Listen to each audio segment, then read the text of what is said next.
Union Home Minister Amit Shahna tha asigi tarukta sangabiramba Imphal Smart City Limited ISCL gi senthang makhada crore 5 rom changna semkiba Kangla gi nongpokthong asi Chief Minister Nongthombam Birena miyamda khutsinakre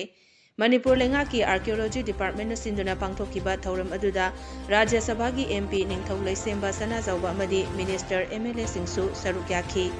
Chief Minister Nongthombam Birena haikibada Manipurda kundaminariba tongan-tonganba lining chatpa phurup khudingmak ingna chikna nungsi chanana leiminanaba ngasi phauba isoda khurumduna lakli BJP gi leingak hek lakpadagi ngasi phauba chingtam thong manana chawkhat minanaba tongan-tonganba thabok thoram kaya paikhatuna lakli haiki ngasi gi nongpok thong asi BJP gi anirak suba leingak asina miyamda khutsinaba achauba khudol amani masi IRB personnel singna ngak selagani amadi Kangla gi nongchup thong thingzilagani hairaduna nongpok thong asi matam kuina leiramdabana anam aha churaba khunai asi ngasidi thong asi hangdoklabanina chawkhatpa tangdu laitaba Manipur ama oiraklagani haiki Anuba BJP 2O lakpagi anuba achievement na khudon ama Manipur di miyamda singa mani tamna laiba punamta sinaba aduguba numit ni fajana sidaida nga aga thangani ngasigi matungda nongsup lomdagi akhoi changhalaroi Kangla nongsup thong ingani aduga mi macha ma khonglambi lairibado adugi channa thamaga aduga gari nungni kari lakpa sida thambiraga adugi khongna changba adugi gari changge haragan awangdagi changba adamai tro kana khoi kitang channabi haibam su am lubane channabi haibam su normal loina sigado bangatane normal loina mapu koya da shogi koya da babindagi koya da budo pakhang bol koya da jesus ki mapu koya da dagi alag loi chakki gidu matane but ekoi leiring ai sidai da hingminari ngai sidai da ekoi amatoina nuksi sanana sammana ba thak ama da leiminana bhona se Imphal West District ki Imphal Police Station ki manung chanba Nagamapal Kangjabi Leirak Laikangbam Laikai da leiba NIT Lamphel da DPG register oiriba Laikangbam Dorendro Chahini Futaret apokpa Laikhidraba Nabakumar gi yumgi thongal da ngarang numidang pung 13 minute ni panlom tabada masak khangdaba singna sakti leiraba bom ama pokhai halamle bom expert ki matung inna ngarang pokhai khriba IED adu yamna sakti leiba makhal gi bom ni IED adugi splinter day spot inquiry da fangba ngamde adubu bom adugi impact ti Imphal City gi akoibada laiki hairi bom pokhaiba da El Dorendro gi gate ki saruk khara amang ata thokpada natana ahingi matam oibana asok apandi yaukhide adubu akoibada laiba yumsingi wall amadi thongnau sing akai atoi thokhi thaudok adugi matangda Imphal Police Station na case ama lokhatle hairi Bharat Laingaki Union Minister of State Home Nityananda Rai na numit nini gi khongchatta ngarang moreda thungkibaga loinana ngasi Indo-Myanmar border gi phibam yengsinkhre Union Minister of State Home Nityananda Rai gi yengsin khongchat aduda Indo-Myanmar border gi gate number 2-4 amadi integrated check post ki phibam yengsinki yengsin khongchat aduda Assam Rifles ki makok thongba official singsu saruk yaki tungda Indo-Myanmar border town Moreda Laiba Tamil Singhi Laishang Sri Angalai Parmeshwari Sri Muneshwari Temple da Chatuna Lai Kurum Kibaga Loinana Mahakna Hai Tamil Mandir Asigi Maramda Mahak Hanasu Pau Tare Ngasi Isa Mapam Masida Laktuna Lai Kurumba Pangbasi Yamna Laibak Phabani Haiki इस मंदिर के विषय में मैं पहले भी सुनता था और आज मुझको इस मंदिर में आकर भगवान के दर्शन करने का अवसर मिला मैं धन्य हुआ और बहुत ही अनुपम और अनोखा Mahut Department da Kaithel Sanaba Anoba budget ama hek lakpaga Kakching Kaithel bu matamga chunaba makhalgi Kaithel ama soidana sanaba hotnaragani haina Mahut Minister YKM Sana Fongdokre Wapam asi Kakching Municipal Council na sinduna Kakching Maramba da pangthokpa Moramba Solid Waste Management Site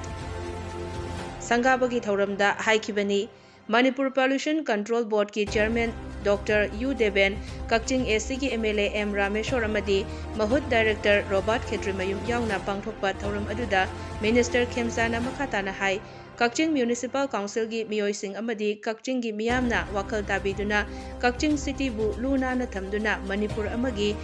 India gi lunanba city singi manungda kayarap chanba ngamkhiba asi thagatningai ni Kakching Kaithel asi matamga chunadriba asi department asida anauba budget ama hek lakpada soidana sagani Kakching Kaithel gi akoibada leiriba street vendors singi isu asisu kari toba yabage yengsingani haiki Kakching City quite like Hegoleva, IS party Pukwa, the IPS, the Kamanwa, the Sakari, the competitive exams in the fighting population wider, Mangin Tana Sakwa, Municipal Council, so Yamangin Tana Sakamadi, Tikan Drawing Lapsi, Pasi Equipment in the Siago Tanzania, the side, remember the people who take things away. Mohut Directors of Kakching Daily, Mohut Budget Daily, Development Company. And market Sabaki Mohut and Budget Lata, the Honorable Emily Nisuri, the Directors of Sidney, with a priority of Kakching the Bijay and Jimmy Tanzania. Ngasigi thoram aduda saruk yakiba Manipur Pollution Control Board ki Chairman Dr. U. Debena Hauziki matamda Waste Management asi yamna mathau tare loinana Kakchingda atuba matamda Air Monitoring Station ama thamlagani haiki Kakching AC ki MLA M. Rameshwarna Mahut Minister na mateng pangduna Kakchingda lupa crore kunmapan henbagi water supply ki scheme sabagi mathakta Kakchingdagi tekcham amadi paleldagi mantak phawbagi lambi ani asi PMGSY scheme gi makhada nauna semlagani amadi Kakchingda gari masing hengalakpa asigi yenglaga matamga chunaba achauba parking amasu sanaba hotnari haiki Chief Minister Nongthombam Birena umang yokhatnaba lamlaki sa ucheksing ngaksenaba akan mathabak laukhatlingai chairakta ngasi ayuk mayang Imphal Bazar area da lamlaki ucheksing pharaga yole haiba akhanaba pau ama phangbadagi Unique Wildlife Protection Committee Manipur Kakching Range Forest Staff amadi Wildlife Crime Control Bureau Eastern Region gi apunba team amana khudakta changsinduna thiba humbagi thabak chathakibaga loinana ujek pharaga lalonbani haiba miyoi ani phagat pangamkhre Unique Wildlife Protection Committee Manipur gi Secretary Sanaton Irengbamna khudek piduna thadorakpa cherol amagi matung ina ujek lalonbagi damak pharaba miyoi ani adudi mayang Imphal Haigum Yangbidagi Akham Tongba Chahi Yangkhainithoi Apokpa Akham Modhu amasung Ningthauzam Ibochauba Chahi Yangkhaimari Apokpa Ningthauzam Thoiba kawi hairi tungda makoidagi ucheksing adu laibani haiba miyoi amagasu phagatki hairaduna makoidagi asiba uchek nganu thoiding nam amom amaga nganu mitngaubi laba amaga phangba ngamki hairi makoi ani asi Loktak Pat ki nongpok thangba saruksingda yamna toina uchek pharaga lalonbagi thobak tawi makoina pharakpa ucheksing asi mayang Imphal da leiba sayen sempham sing amadi yuyonpham vendor singda supply tawi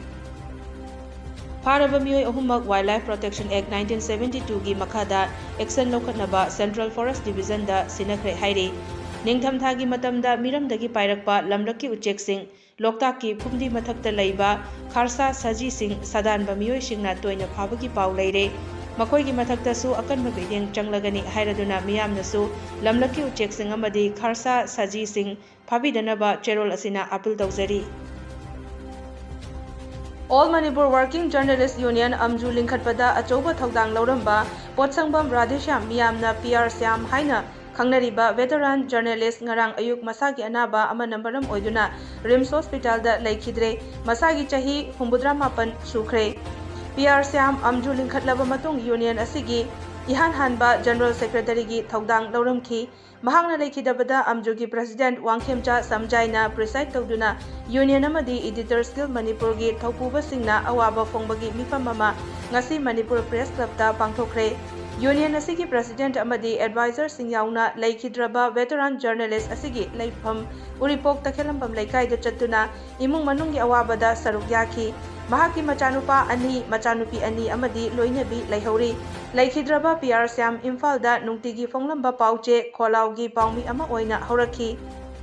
Simanta Patrika Pauchedasu Matam Sangna I Paugi Lamda Kathoktuna Tabak Taurambata Natana Paumi Singi Union ama Semnaba Hotnabada Achoba Thaudang Lauramki Mahakna Lauramba Thaudang Sing Paumi Kunaina Kauba Ngamlaroidaba ama Oina Lehoragani Haina Amjugi Cherol Amana Pongdorakli COVID ki laichat amaram oiduna chahi anirom lepluraba matungda kunma bansuba Imphal Book Fair numit 10 ni chupna tha asigi 15 dagi kunmari fauba Imphal gi Didim Ground da pangthoklagani State Central Library na thadorakpa cherol amana makhatana hai pangthokadoriba book fair asida lairik yoningba bookstall singna tha asigi 12 faubugi manungda State Central Library gi Chief Librarian da Aiba cherol pisilakpa yagani saruk yagadaba bookstall singi lottery na tha asigi 18 da tawgani hairi Manipur State AIDS Control Society ki makhada District AIDS Prevention and Control Unit DAPCU Thobal na sinduna ngasi HIV AIDS ka sagona duna leiraba miyoi singidamak test and treat for PL/HIVs haiba hiramda nongmagi oiba district level capacity building training program ama CMO Thobal ki complex ta leiba NHM training hall da pangthokre Thauramadu CMO Thobal Dr. Wainokul District AIDS Control Officer Thobal Dr. Bijendra amadi POI Tech Pat Naurem Jitena athoiba mitung sing oina saruk yaki Bihan Project Thobal gi mihut singsu saruk yaduna pangthokiba training program aduda district asigi manungda leiba HIV AIDS ka sagon aduna leiriba miyoi kuntra romna saruk yaki Training program aduga mari leinana CMO Thobal Dr. Wainokul na hai HIV AIDS ka sagon aduna leiriba district asigi miyoi singna Pukningda hantaba wakal khanba tawdana yamna thongna fana layong asibu mayokna duna leiriba amadi hakchanggi fibam sokhandana leiriba asigidamak apienba wafam kaya thamladuna thagatpa phongdokhi tungda matau karamna layong asi mayokna duna leiriba miyoi singna makoigi hakchang ana ayek yahondana leigani haibagi matangda interaction gi thauramsu pangthokhi Lamding Educated Welfare Association Lewa Lamding Thobal District na lamlaki sa ujek kannabagi paikhalakpa thabaki saruk ama oina ngasi ayuk Lamding gi lokonda lang thaktuna ujek phari haba pau fangbadagi lewa gi thongmi singna changsilubada ujek phari ba kangbuna bora khaw ama langthoklamlaga sangayumpham khunda chensinkhre hairi Lewagi cherol amana makhatana hai khawadu hangdoktuna yenglubada ahingba lamkhunu ama yauramki tungda ujek adu thadoktuna paihanki amadi ujek phabada sizinaba lang adu mai thadoktuna manghanki lamlaki sa ujek lamding wangjing lobukta phabagi thabak amuk hanna tawbidanaba lewana cheksinwa thamlakli mahosagi khal kaitharakleba asi kannanaba aikhoi punna thaudang lawminasi haina cherol asina makhatharakli ujek phabi thabakse topiyu Maramdi sao chiksingse masidi sahi madasu yamna kokonate